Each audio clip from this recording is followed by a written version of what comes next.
a devocional, né? Uhum. Que você leu aqui a última mensagem, o último verso de João 5, que é: filhinhos, guardai-vos dos ídolos. É. Pipocou. É mesmo? Pipocou aqui um monte de coisa. Vou ler aqui. Você vai matando aí a charada. No final tem uma pra gente fechar. Uhum. Vamos lá, Caião. A idolatria foi se sofisticando com o tempo. Podemos dizer que ela hoje se tornou mais sutil? Não. A idolatria, ela sempre teve todos os aspectos do elemento tosco aos sutis, em todas as gerações. Nunca se alterou. Não, você veja, se você for para o livro mais primitivo da Bíblia, que seria o livro de Gênesis, você vê que a grande questão, ou as grandes questões, não são de idolatrias dessas tribais e de fazer objetos à imagem de homens, animais, isso e aquilo. A primeira idolatria foi a idolatria das ideias. Como Deus sereis conhecedores do bem e do mal. É a conversinha da serpente. A primeira idolatria foi a idolatria de si mesmo. Como Deus serei.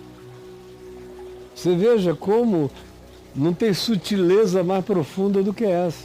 Uma egolatria. Não foi alguém que disse, olha, faz um altar com estas pedras e adora e tu ficarás poderoso. Não tinha nada.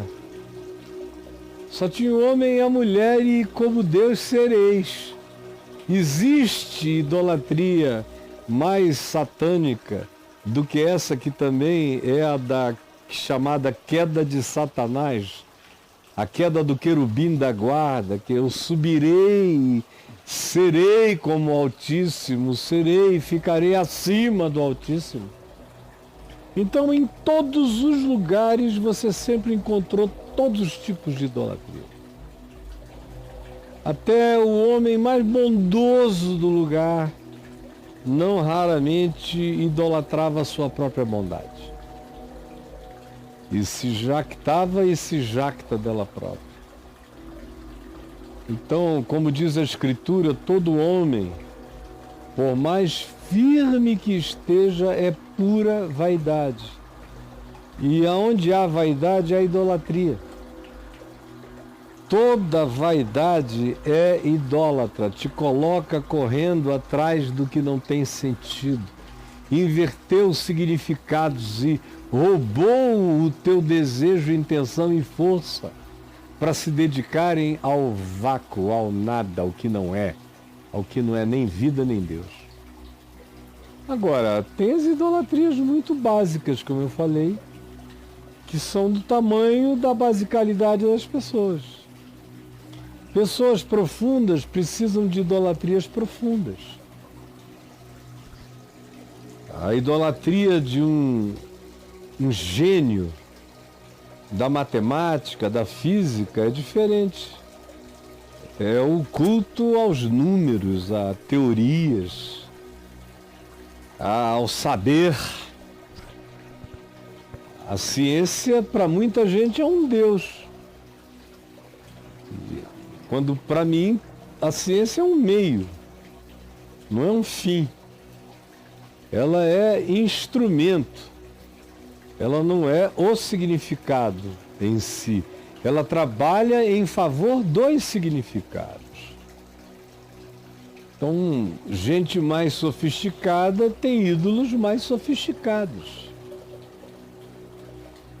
Em Hollywood, tem lugar mais idólatra do que Hollywood, por exemplo?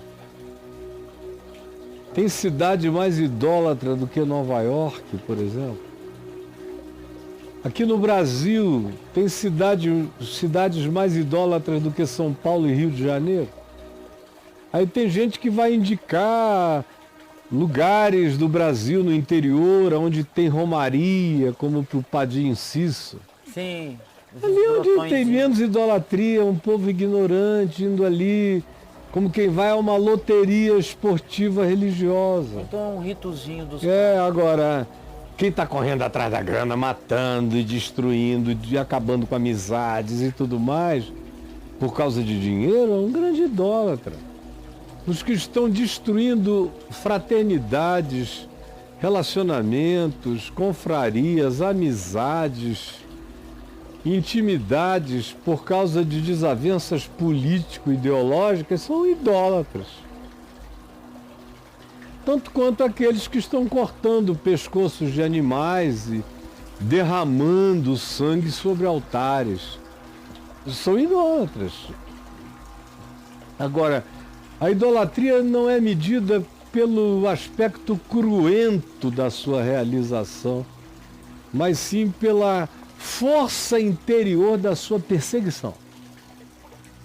É assim que eu meço e que, nesse sentido, só o próprio indivíduo pode avaliar e só Deus pode avaliar nele.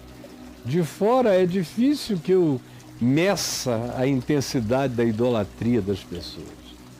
Agora, a medida suprema é aquela que faz o indivíduo, em nome desse apego, desse culto, matar o próximo ou tirar a sua vida. Chegou ao clímax dessa idolatria. Ou, para proteger sua reputação, exilar um filho gay longe. Está cheio, cada vez eu sei de mais histórias. De filhos de figuras eminentes no Brasil que se manifestaram gays, filhos e filhas, e foram mandados para fora do país para sempre, são sustentados longe para não aparecer. São apagados. Não abrirem a boca para todo lado. O que é isso? Senão a mais veemente de todas as formas de idolatria, que sacrifica um filho no altar da reputação. Mata o filho. Então tá cheio para todo lado, só tem idólatra, brother. É muito difícil. Um homem sem idolatria alguma não existe. É a mesma coisa que dizer que existe um homem sem nenhuma vaidade. Em algum lugar a bicha está lá. Tem um negocinho. Tem. Por isso é que a palavra de João é guardai-vos. E é uma recomendação de vigilância dioturna, de auscultamento, de perscrutamento do coração, para você avaliar aonde há os desequilíbrios, porque a idolatria produz desequilíbrio existencial, emocional, filosófico, psicológico, de todos os níveis. Só o amor a Deus que se manifesta como amor ao próximo, sem o apego das possessões, é que coloca a gente num estado de equilíbrio e de saúde interior, mental, filosófica. Só um cara que adora em espírito e em verdade não tem um limite, porque ele não está adorando nada existente. Quem cultua o existente é idólatra, só aquele que cultua o que não existe, mas é que não é idólatra. O pessoal não vai entender, mas com o tempo eles vão compreender. Vai repetindo o vídeo aí. É, até entender melhor. E aí? Caio, você acha que Jesus deve ser adorado ou somente ser seguido? Não, Jesus é Deus. Então, a Escritura do Novo Testamento está cheia de gente que se diz acerca delas. Então, curvando-se o adorou. Ou então, tendo verificado-se curado, prostrando-se o adorou. Ou então, vindo, prostrou-se, lhe confessou toda a verdade e o adorou. Está cheio. Agora, quando vem um anjo e João tenta se ajoelhar para adorar, o anjo levanta o cara e dispara com isso. A gente é igual, cara. A gente é igual, eu sou conservo teu, eu estou no mesmo serviço. É o mesmo barco aí. Sou diácono das mesmas tarefas, vamos parar com isso. Eu sou criatura, como você é. Como Pedro, quando quis perplexo diante de um anjo ter uma outra atitude? Disse, não, para com isso. João é o caso mais sublime. Josué no passado perguntou, tu és um dos nossos ou um dos nossos adversários? Naquela expectativa de que, em sendo anjo do Senhor, ele iria adorá-lo. Anjos não aceitavam adoração, mas o anjo do Senhor, que é o Cristo antes de Jesus, como eu tenho aí no portal, é só o cara escrever Cristo antes de Jesus, vai chegar ao anjo do Senhor, que é esse anjo com A maiúsculo, esse aceita adoração, semelhantemente a Jesus. Então não, eu não reverencio Jesus, ele é meu Senhor. Ele é meu Senhor e mestre, tá aí? 895 ocorrências. Para quê? Cristo antes de Jesus. Cristo antes de Jesus. Ah lá, o Cristo antes do Jesus histórico. Isso, por aí você vai. Aí, ó. Então, em Jesus, eu sou chamado a adorá-lo. A ter o mesmo sentimento que houve nele, a andar como homem em quebrantamento e a aceitar o caminho do discípulo e as implicações disso, servindo, porque a ele foi dado o nome que está acima de todo nome, para que ao nome de Jesus, se dobre todo joelho nos céus, na terra e debaixo da terra, e toda língua confesse que Jesus Cristo é o Senhor, para a glória de Deus, o Pai.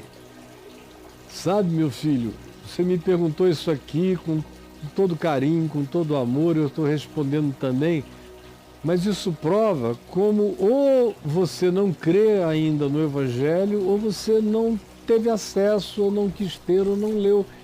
Porque é impossível ler os Evangelhos e as cartas de Paulo, de Pedro, de Tiago, de Judas, de João, e não chegar à conclusão simples de que Jesus está para além da reverência.